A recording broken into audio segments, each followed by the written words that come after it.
Hey there, everybody. What's up? It's Broman. Welcome to episode, I believe, 17. Wow. Episode 17 of Ask Broman. It is Tuesday, December 5th. It's been a really fun day. Been a long day. Lots of streaming today. I've been live on Twitch this day for like 15 hours so far. It's been a fun day for that reason. And then secondarily, it's also our 3-month anniversary of launching our coffee company, King's Coast. So that's been King's Coast Coffee. That's been really fun. But that's not what this podcast is about. This podcast is about you and helping you do whatever it is you do better. I am here at your disposal live 3 or 4 times a week. It's pretty much just been 3, but sometimes it's 4. So without further ado, let's give some attention to the wonderful people who are waiting for us, and let's get right into it. I'm going to grab this guy first because he has been a long time viewer, I guess, first time caller. This is Cart Dog, who's been watching my channel for, I don't know, he's been watching for a very long time. How you doing, Cart Dog? I'm doing great. How are you doing? I am doing wonderful. I'm going to turn you down because I never learn and I always hurt my ears. Oh, sorry. No, it's all fine, man. It's fine. It's my responsibility. All right, what can I do for you, man? Basically, I have a tech-related question. A tech? Ooh, tell me more. Basically, I want to know if my PC will be good enough to run a stream. Okay. Oh man, you're really busting my balls with this one. Tell me what you got. I have an i5 Sure. 7500. I got 16 gigs of RAM. Yeah. I got a RX 470 AMD graphics card. Yeah. Basically, all I want to do is put a HD60 Pro Elgato in there. Perfect. Hook it up to my Xbox, and then should I be able to run like 720/60 on You Twitch? should easily be able to do 720/60, especially since you're getting a card. If you're listening and you guys don't know, the HD60 is one of Elgato's cards, and a cool thing that it does is it has onboard encoding, which takes some of the pressure off of your CPU. Video encoding is incredibly CPU demanding, so offloading some of that encoding into the HD60. It's great. I started streaming with an i5 on a laptop. So I'm pretty sure you have that's a pretty current gen i5, I think, right? Yeah, it's a KB Lake. So yeah. So you'll definitely 720/60. It should be incredibly doable on that rig. Shouldn't be too hard at all. I wouldn't try and change your encoding profile at all. That might make it a little bit wackadoo, but other than that, man, I think that's really good. What are you planning on streaming since you asked such a simple question? And you had your, I was so scared, but you had your goddamn ducks in a row. You knew everything that was in your rig first, which is great. Yeah, if you're ever asking, guys, like this is just like a general tip. I don't care what kind of content you make. I don't care if all you ever do is post shit on Instagram. Like, just know a little bit about your hardware. It helps so much when you're asking for advice. So thank you for that. You got any follow-ups? Yeah. I mean, I'm basically going to start with just a basic headset for a mic, but that should be all right, I think. Headset mic's good. Have you messed around with voice meter at all, or have you messed around inside of OBS to see what sort of vocal tweaks you might want to make? As far as vocal, I have not. I have not looked at audio too much yet. Just like a little, like a hot tip, okay? A little bit of audio processing can go a really, really long way. So even if you're using a headphone mic or like a low quality microphone, like let's say you're recording a podcast on your phone, right? You're just recording the audio on your phone. If you're not outputting it directly to whatever your source is, taking a minute and putting it through an audio processing software is good. Like putting it through a compressor, which is something that OBS has built in now. It does. Nice. Yeah, it does. So it's actually got anything VTS, I think, is the abbreviation, but there's a whole audio stack you can actually build into the broadcasting software. But if you don't want to do that, you can also you can download a program called Virtual Audio Cables, right? and you can run your microphone into a live voice processing software called Voicemeeter, which I used to use when I had a USB microphone. And you can do all the same stuff and get a little bit more in depth there, add some sort of 3D positioning to your voice, and things like that, and then output that directly into OBS or whatever your broadcasting software is. Nice. That was called virtual audio cables. Yeah, virtual audio cables. Basically, it just allows you to set up audio direction, like point it inside of your computer. So what you do with virtual audio cable is you would point it, you'd take it from your microphone, point it at your audio processing software, point your audio processing software to the output of the virtual audio cable, and then you'd have your broadcasting software listen to the output cable. Right. So then OBS is listening through that. Yeah, exactly. Okay. Yeah. You're just that, and it's just like if it was a physical piece of hardware. You're just like adding cables and inserting things along the way. But yeah, it's pretty. Yeah, it's pretty cool. This is exactly how my microphone works. My mic goes into a compressor, goes into a mixer, goes into my computer. It's the same way, except it's happening all virtually. Nice. Yeah, man. That's like a little quick tip. You can step your audio game up pretty simply there. Audio's a tricky son of a bitch. That's why I want to give you a little leg up there. Anything else I can do for you? My guy. No, that's pretty much it. God damn it, you and your simple questions and being a wonderful human being. Can you just go ahead and shout out your stuff for anybody who might be listening if they want to come check you out? Be nice, give you more audio tips if you need them or some shit. I have no idea. Yeah, well, my Twitter is at carddog_TV. And then my Twitch is at twitch.tv/carddogtv. Nice. You can come check me out there if they want to. I love it. I love that you always have a picture of Cartman. Well, yeah, that's basically how my nickname became Cart Dog. Some friend of mine thought that I reminded him of Cartman. And then in a good way or a bad way? No, just like he thought I looked like Cartman. Oh, okay, I got you. I got you. Not like you're an evil maniac. No, he's just like, oh, you kind of remind me. You look like Cart Dog. That could be like the world's biggest insult. You look like someone who would feed a kid his own parents. That's what you look like. Yeah, no, that's good. Okay, good. All right, you don't have terrible friends. All right, dude. Thank you very much. You have a good day. All right, have a good one. Bye, dude. I like Cart Dog a lot. He's been in and around stuff that I've been doing for a long time, and every time I see his name, it makes me smile. Another really just like a side note, and this is something I've been thinking about a lot lately. No matter what size like channel you have, or however many people listen to you, you're always gonna recognize who your regulars are. And it's like incredibly important to try and maintain relationships with people who are experiencing content with you all the time. You know, the first person to comment on your Twitter post every day is probably somebody that you should invest in, because they're already very invested in whatever you're doing. And by doing that, you're not just building a stronger brand for yourself as a whatever you're doing, but you're also making someone else's life better by, interacting with them. So it's just like it's a thing that I do, and I haven't talked about it on the broadcast yet or over the podcast. So I wanted to bring it to your attention. It's like a nice little, it doesn't take much time. Like it takes like 5 seconds to reply to a tweet or hit the like button on a tweet.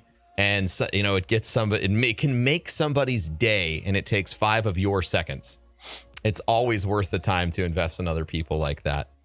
All right, let's grab somebody else here. Let's grab Chef's AFK. Chef's AFK. How you doing, bud? Holy God. Holy God. You did it, dude. You made it into the thing, and you're an attractive gentleman. I did, in fact, make it, and I was nervous as all else, so thank you so much for taking the time. Yeah, what can I do for you, man? So I've got, as you saw when I messaged you about the advice the other night, I really like to do the speedrunning thing, and I do a Donkey Kong Country Returns, And I was like, man, to get into an actual marathon would be amazing. Sure. And a couple people that actually watched me said, hey, we're actually forming up a small marathon, mainly for a charity marathon, right? A charity marathon. Well, originally they had approached me saying it's just a marathon for small streamers that do speed running. They really want to, get their name out there and give the small streamers a chance and a spotlight and everything. I'm like, fantastic. I'd love to do that. Yeah. Only to find out that was back in October that they had started everything. Mm-hmm. And the event was scheduled for December 1st through the 3rd. I'm like, wow, you guys are going for, 3 days right off the bat, and you've never done it. Yeah. Okay, so yeah, let's do it. And on Tuesday night, they sent me a layout because they said, hey, one of the guys that's hosting it on Saturday and Sunday just dropped. Can one of you do it? I'm like, yeah, man, I'll pick up Saturday. I'll see if I can get off work. Let's do that. Talk to, the owners of my franchise. I was like, all right, can I do this? And they're like, yeah, take it off. That's fine. They sent me over the layouts then for the speed run. Yeah. And it showed up as 400 by 252. I'm like, guys, can I get a file resize here? Because this is not going to work on a, 1920 by 1080. And they're like, yeah, just stretch it. I'm like, oh man, that's rough. We can't do that. So what, without getting the whole story of how the marathon went, what exactly would you like me to help you with? So what got you started into the charity events, and really what kind of advice would you have for someone that's looking to do those charity events, whether it's speedrunning, whether it's, the Guardian Con just for gaming overall? Are you looking to participate or plan? After doing this past one and planning, I really enjoy the planning side of it, but also participating is fantastic. So you're a fan of self-punishment, and I can appreciate that, because I too am. So a little bit of context for everybody who's listening. Marathons on Twitch are not like traditional running marathons. They're extremely long broadcasts that are sort of like a telethon. And traditionally they're done on Twitch to either one, celebrate milestones, or two, they're there for fundraising. So that's what Chef's talking about here. So one, if you're looking to try and get your run, which you said is Donkey Kong Country Returns, yeah, into a marathon event, the best thing you can do is try and get it into a bunch of other smaller events, especially if we're looking at getting it into like awesome games done quick or summer games done quick, because those events are big and they want to make sure that they have good runners that are really good with interacting with audiences, and those runs are just as much about enjoying the game and teaching people about speedrunning as they are about anything else. That event in particular, and charity marathons as a whole, actually are the things that got me involved on Twitch. The first thing I watched on Twitch was the Hurricane Sandy-thon to raise money for the victims of Hurricane Sandy. I was like, oh my God, this is awesome. You can play video games, have fun with people, and raise money for charity. And they raised I think it was $46,000. It was incredible. First thing I ever watched on Twitch was a speedrunner named I Ate Your Pie speedrunning Paper Mario. So that's how I got involved on Twitch, and that's what sort of drew me in. So from an involvement standpoint, trying to get into a marathon, it's really just about proving yourself to be competent at what you're doing and excellent at hosting what you're doing. So explaining how all the mechanics of your game works, having a personal connection to whatever charity that you're doing is important as well. AGDQ benefits the Prevent Cancer Foundation. My dad is a cancer survivor who benefited directly from research into early detection of prostate cancer that was funded by them. So I have, I had a really personal connection when I had the pleasure of being a part of awesome games done quick in 2015, 2016. No, 2015, 2014, 24. I can't remember. I'm bad. That was with the Borderlands. Yeah, run, Borderlands right? 2, and then also, and then another thing you can do is you can pick up a really obscure game that's hyper popular, and if it's got a good niche or niche, it's going to be it'll probably get in. That's why I started speedrunning Surgeon Simulator, which was like a crazy popular game for a while. It's still ridiculous. But, it's an incredibly ridiculous game, and it had a really high chance of getting in the marathon because it's really entertaining. So that is the being involved as a participant side. When it comes to organizing charity marathons on Twitch or charity events in general, whether they're really small or huge, whether your goal is to raise $5 million or $5,000, it doesn't really much matter. The core concepts remain the same. If you're in charge, you need to accept two realities. Okay.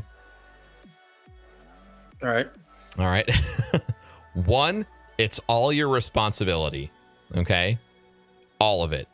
Yep. making sure every single second of time is covered, making sure that everybody shows up on time, making sure that everybody knows when they're supposed to do everything. Double, triple, quadruple check. Because you are the failure point. If you don't do your job as the marathon organizer, it doesn't get done.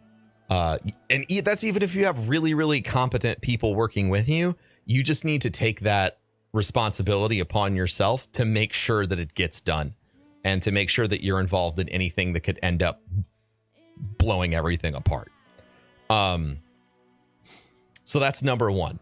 Number two, you need to learn and accept the fact that everybody who's involved in the marathon one way or another has the potential to disappoint you, and a large amount of them probably will. It's just an expectation you can operate with so you don't end up getting pissy with anyone, because that's the last thing that you need to do is get mad when you need to be problem solving. And I'll give you an example.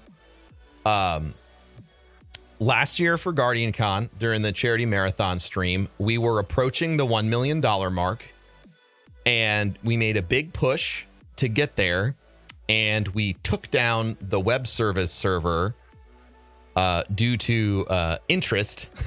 We basically DDoSed it with requests for people who wanted to donate, and so we sat there at $995,000 raised for about 2 hours while I am quietly on the phone and quietly in Skype talking to the people who did fuck up.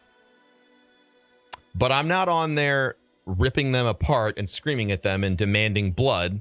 I'm just saying, this is what's happening. How can we fix it? Give me a timeline. And then doing things that I need to do for the future, like after this is done, I need you to give me a debrief. Things like that. So just being prepared for everything to go wrong, even at the most crucial moments, is really, really important. It's stressful when you're in the moment, but your actions that you take there are going to define how well that event can go. So your capacity to just say, I can be mad later, I can get angry later, we need to fix this first. The better you are at doing that, the more success you'll be able to create for the event you're a part of. Yeah, and I definitely saw that because part of the event, I was just supposed to run the Saturday side, and the guy that was doing Sunday canceled. Yep. And so I picked up Sunday as well. So I actually ran for 14 hours on Saturday from 8 a.m. or 7 a.m. on Saturday until about 10 o'clock at night when I finally finished up the stream. Yep. And then turned around Sunday and ran from 7 a.m. until about 8 p.m. again. And I actually had the schedule out. We had to design the layouts because no one laid out the schedule on OBS. No one planned out the scenes, the sources. Yeah, exactly. So yeah, I was you were right capturing in the middle of everything. shit. And it was a constant, me and my roommate actually, who designed all of the layouts, the logo and everything for us. He came in clutch and actually ran Friday.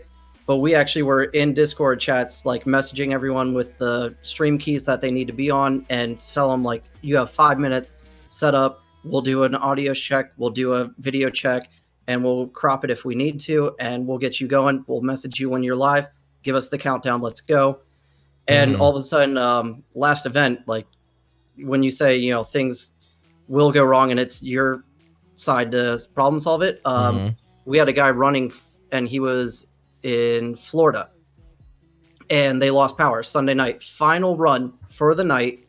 Yep. We were ending with Mario Odyssey, and 5 minutes before they go live, he said, we just lost power in the entire city. Oh, man. And it was a 4-person race. And I had the scenes ready. It was going to be the kicker. I was stoked for this. I'm like, thank God we made it. He drops this bomb. I'm like, all right, let's find another Odyssey runner.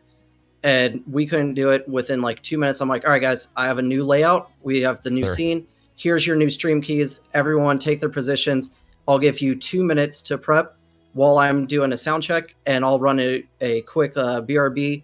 And then I'll do a couple announcements. And that's when you guys go live. Give me the countdown. And we pulled it off. And like that moment was just like, finally, I was like, hey, I've gone through 2 days of this now of issues like this and people canceling and stuff. Like this was a breeze. And that's kind of when I hit my stride, was at the very end. It's like, I know how to do this, but holy God, does that, being prepared and knowing that you're the one responsible for the whole thing is just like, wow. Yeah, it can get scary. I mean, it sounds like you handled everything really, really well. And you should be proud of yourself. You've got some great firsthand experience about what can go wrong. There's a big piece of advice that I have for you going forward if you want to keep doing this. Absolutely, I do. They actually approached me again and said, hey, we'd like to run this 3-4 times a year, one for each of the seasons, because our first weekend going 3 days, we went from 0 followers up to 100. And I told them the day before, hey, we're not going to do the charity because you guys didn't set it up like you said you would. Yeah. And I'll figure it out for you guys the next time and we'll get it all set up. And, you know, huge thanks to you for letting me know about Tiltify. Tiltify is fantastic. To make it work with the charity that they want. Because otherwise I was going to go with Extra Life, and that's, a nice safe bet. It's quick and easy. Yeah. But the kids that actually organized it really wanted this certain charity. And I'm like, look, it's your idea and I'm going to try and make it happen for you so that your dreams become a reality. So next time we'll get it going. Just give me notice.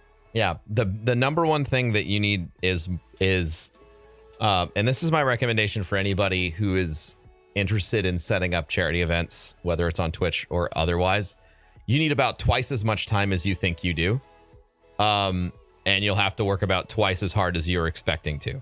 If it's your first time, you should probably triple the amount of time you're expecting to invest. But yeah, man, I mean, congratulations to you.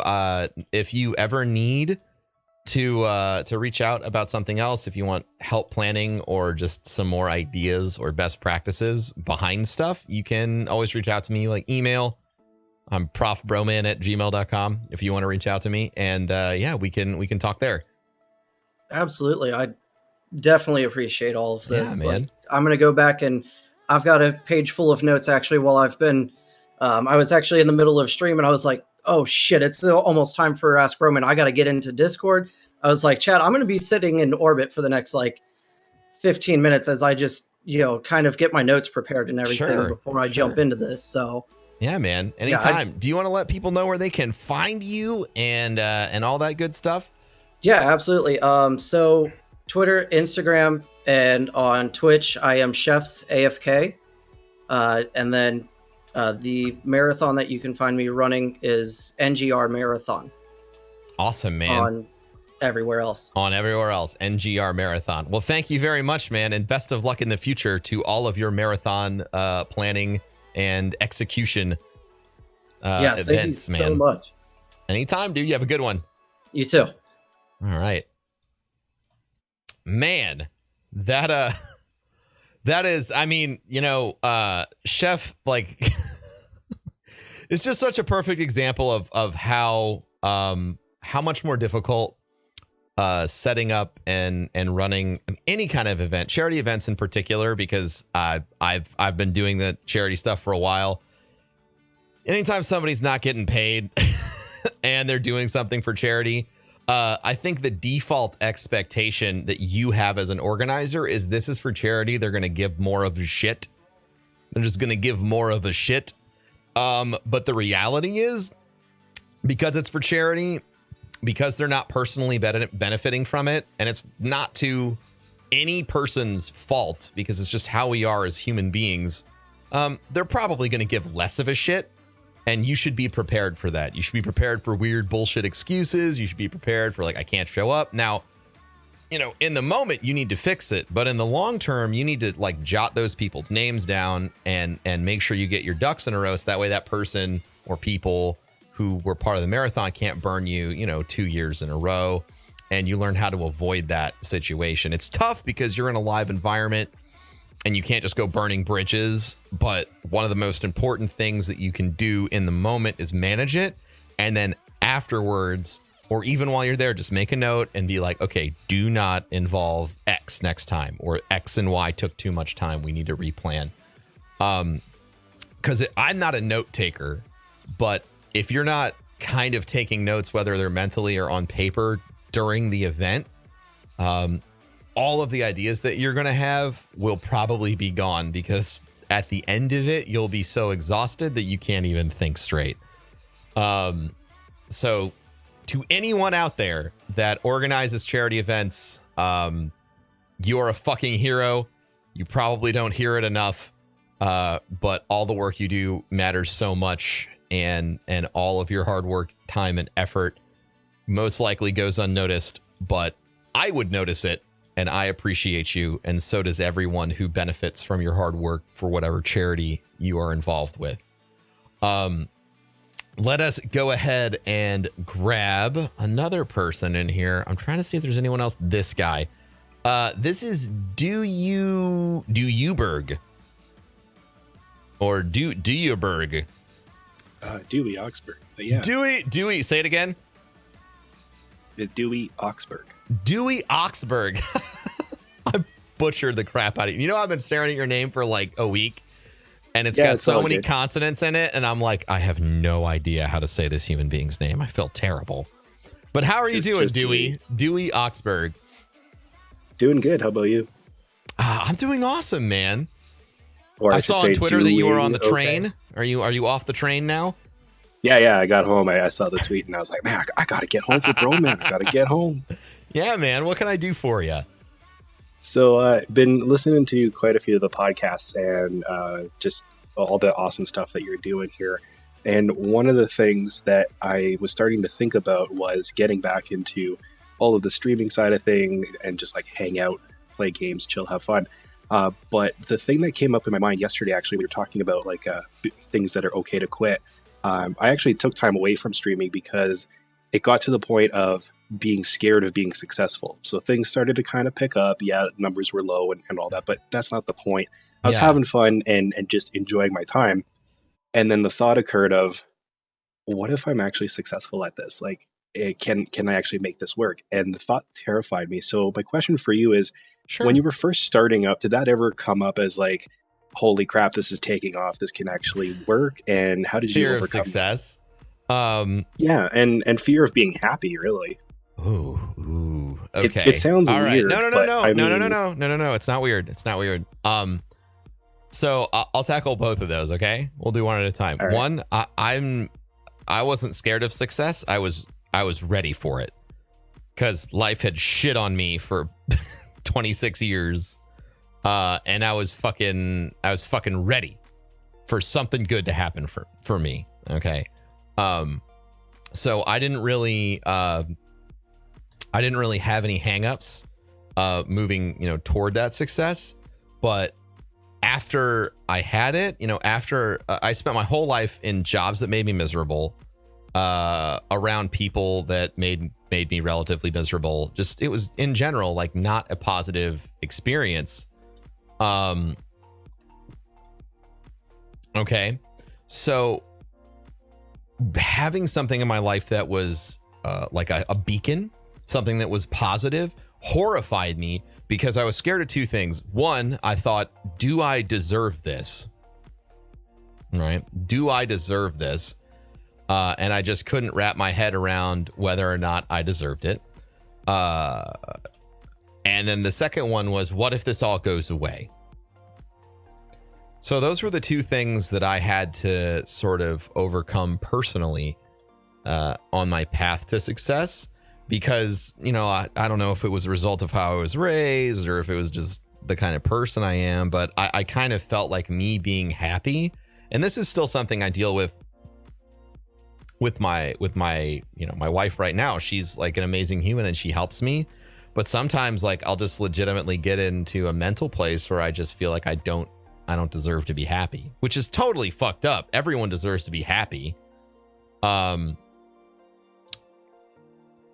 You know what I mean? But yeah, you can more. Yeah, I mean, like you can self-sabotage yourself. So if you're having trouble or if you're scared about feeling happy with success or with personal progress, the thing you need to do is you need to go back and you need to discover what's motivating that feeling. For me, it was guilt because I came from, you know, my immediate vicinity when I was, you know, coming up and when I was an adult, was surrounded by a lot of other people who were really, really unsuccessful, right? Minimum wage jobs, everyone's sort of at a dead end. And like, there's a lot of kinship there, right? Like everybody's like, yeah, fucking work sucks. Everything sucks. Everything sucks ass and we're in it together. Woohoo. You know what I'm saying? And yeah, misery. When yeah. Well, and not even that. It's just like we were all in the struggle together, right? And then suddenly this struggle that I was a part of was gone. And I had a lot of identity in that. So I had this loss of identity, right, that I had to rediscover. And then I also had guilt because I had made it out of this shit situation. But none of my friends did. So that's, I mean, honestly, if you want me to be real, that's still something I deal with kind of on a day-to-day basis. I'm constantly brainstorming and trying to find ways that I can bring those people who I was with for so long and who were such a huge part of my life out of the situations that they are in and sort of elevate them out of whatever sort of miry pit that they're in. But it's hard, you know, because there's so much that goes into that. You have to respect their dignity as a person. You can't just be like, haha, I'm successful now, come with me. You know, you need to help them find, and this is where I'm at right now. You need to help them find a place where they fit and then they can be successful. So that's my journey on that side of things. If you're worried about success, if you're scared that it could go somewhere, that probably means that you're in a good space. You're humble. You're not like an egomaniac who's like, I can't wait for this to work out because I fucking deserve it. You know what I'm saying? Yeah. So there's a positive edge to that. There's humility associated with it. But obviously you're seeing the negative side of it. Did you have any follow-ups? Did any of that connect with you? Yeah, it was more along the lines of like we talk about, you know, the different streamer circles. You know, people say, don't look at your subscriber count, don't look at your view count, things like that. You know, the numbers for me, like I'm a data guy. Numbers mean everything to me. But when it comes to things like streaming, I don't even look at that stuff. What I look at is, are people just having a good time in chat? Are they hanging out, just doing what they're doing? They could be lurking. They could be doing whatever they want to be doing. You know, obviously, you know, being cool and not jerks. But yeah, not jerks. That's all I'm looking for. And that whole thing about like talking about like that identity and like lifting people up and all that, like that's so me that you could just be in my head right now. It's kind of scary. But that's what I'm trying to get at. And it's like, well, how, like you talked about yesterday in saturation stuff, like, you know, the networks are saturated in terms of content and all that. It's like, how do you break out of the noise that's there? And it's like, hey, you know, here's what I'm offering. I'm inviting you to come along, not, pulling along and saying, come with me, I'm successful, like you were just saying, but Yeah. inviting the people to be like, look, this is a place where you can come, chill, hang out, breaking through that noise and saying, this is where I'm planting my flag. Come on over. I like That it, man. makes sense. You've got great perspective.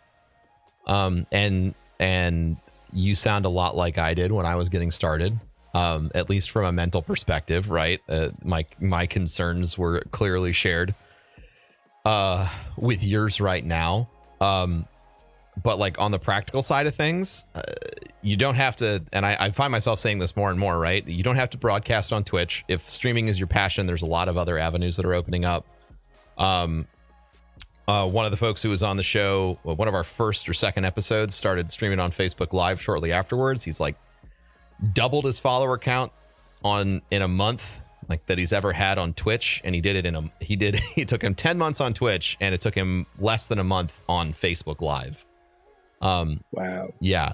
So there are definitely there are still places in the content creation space, and there will be, places where folks are just ignoring participating, or they feel like it's not a good fit, or they're too busy, or they already have enough places that they distribute content, all this other bullshit.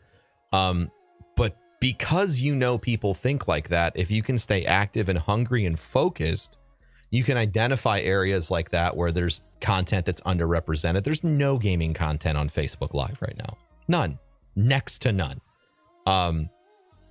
It would essentially, at this point, if you wanted to draw an analog, it'd be like deciding to be the first person to stream video games on Ustream back in the day when Ustream was like the only game in town. You were like one of their only gaming broadcasters.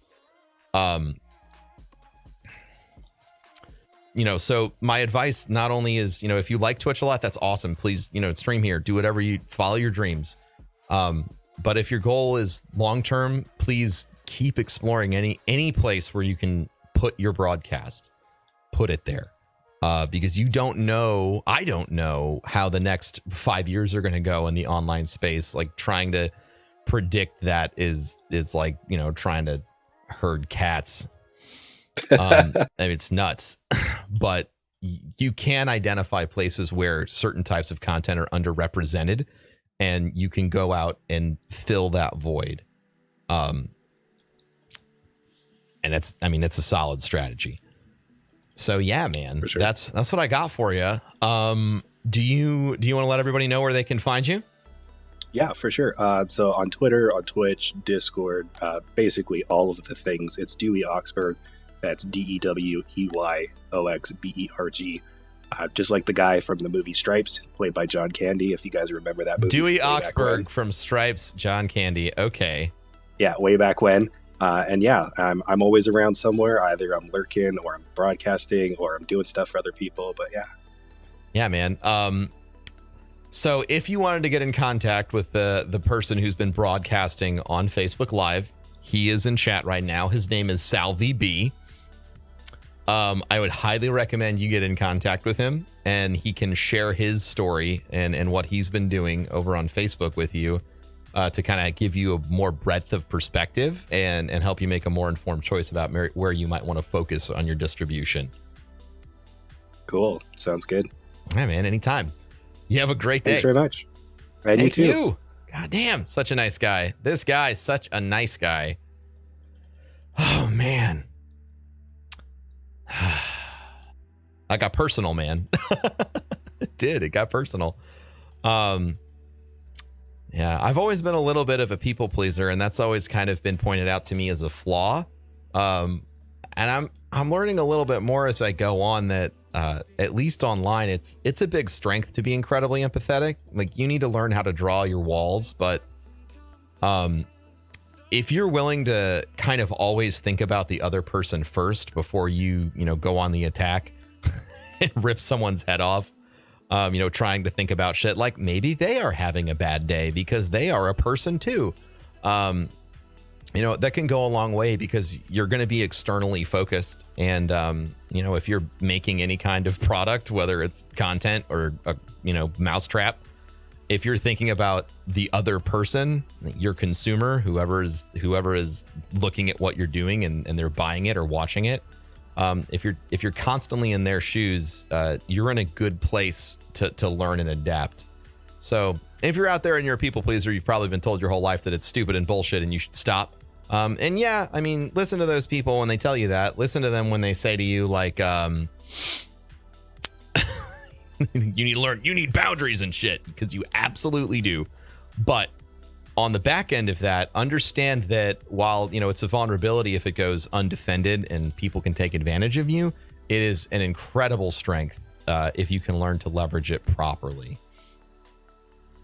So that's my little rant on that. Let's get, what do we got? We got 40 minutes, man. We got some more time. We can get a couple more people in here. Let's grab this guy. He has been in every single day almost. This is Mr. Impact. How are you doing? Hey, what's up, man? What's up? How are you? I'm doing good. I'm pretty good. Excellent. All right. Let's see. I got something in my phone here. All right. No, that's good, man. Take your time. It got really loud. It was really weird. I was listening to you. Oh, yeah, you were just, it got quiet, and then all of a sudden I'm in your ears. Yeah, I understand that. I always try to give people a little bit of time because I know it's jarring. Yeah. All right. So, right now I've just been streaming a little bit, not much, but I'm having a little trouble with my internet. But besides the point. Hey, man, it is what it is. It's all right. Yeah. But my question is, as like a full-time streamer like yourself, how do you find time to, like, I don't know, go watch other streamers, or like, do you put that into your schedule, or do you just not like? If I were to identify one thing that I think would dramatically improve my stream that I don't do, it's probably watching other streamers. I should build time into my schedule for it. But I hardly do. I'm super busy, as you already stated. Yeah. You know what I mean? So I could absolutely do what you suggested, which is make time. One of the best things you can do when you're starting out, and then one of the best things you can do as a broadcaster, is you can go watch other people and you can see, like, how does this person deal with this situation? How do they handle these metrics? How do they handle this form of monetization or that form of monetization? How do they present themselves? How do they lay things out? Like, because it's, it's creative. So everybody's got a different twist or spin on their angle. On whatever, man. I'm tired, dude. It's been a long time. They got a twisty, spinny angle. They got their angle with the twist and spin. But you know what I'm saying? So, yeah. I highly recommend going out there and watching and consuming as much of other people's content as you can, because it'll help you sort of refine your craft. Because when you start streaming or making YouTube videos or Snapchat, whatever you're doing, when you start looking at other people's stuff after you've begun practically using that for your own purpose, you start to get a different perspective than when you were just looking at it before.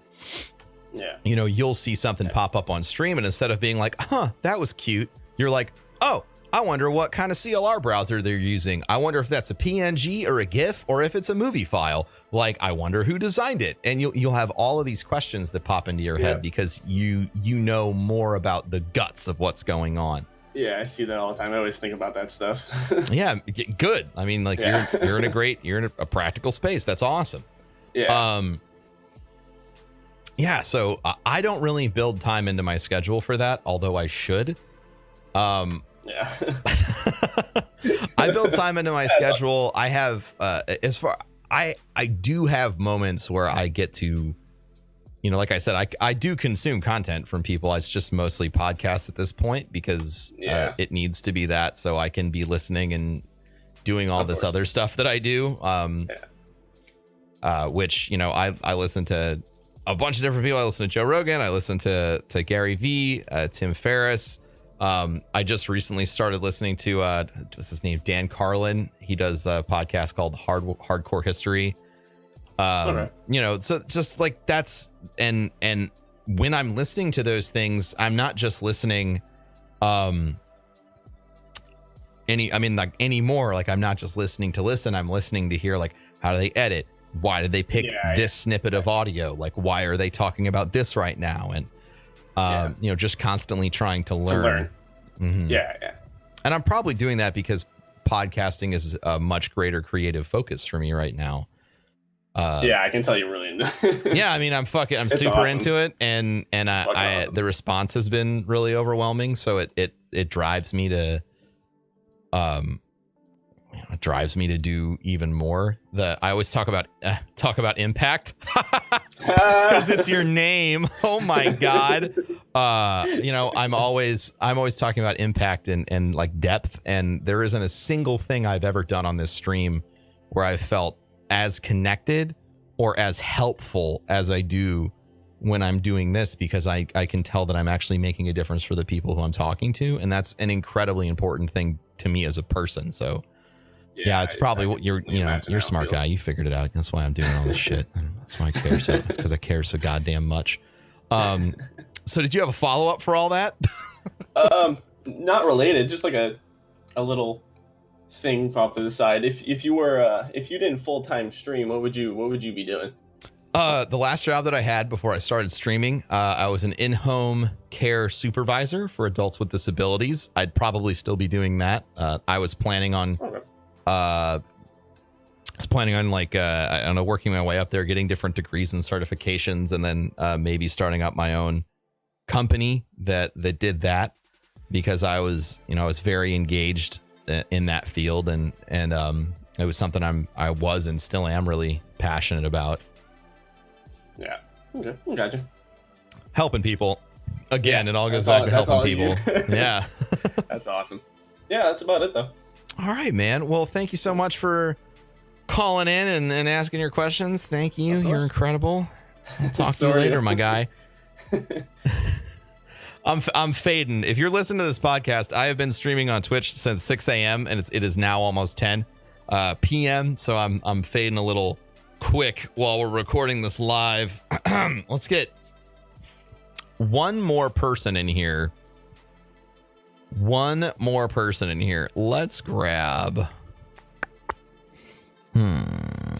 Hawks. Hawks has been in here for a few times, and I feel like Hawks has earned their chops.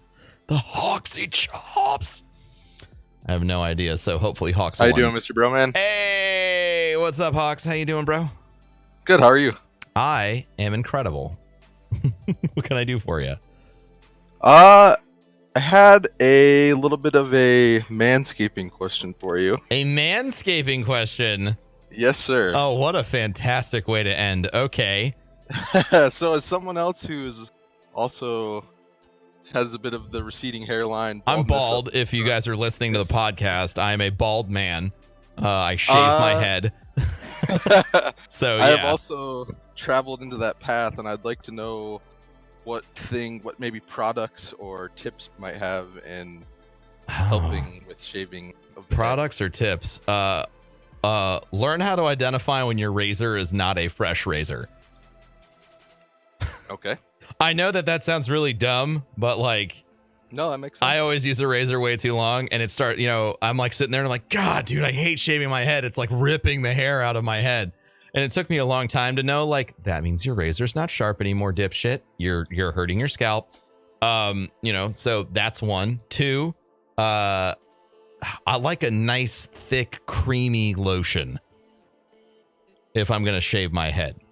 What is it? Amy gets me something from Lush. It's a cosmetics store. I think it's called, oh man, I can't remember. They have a shaving cream there, and it's basically just like cocoa butter and shit. You slather it on your head and you just like shave it. And it feels so good afterwards. You don't feel like you ripped all your skin off, and it's like nice and hydrated.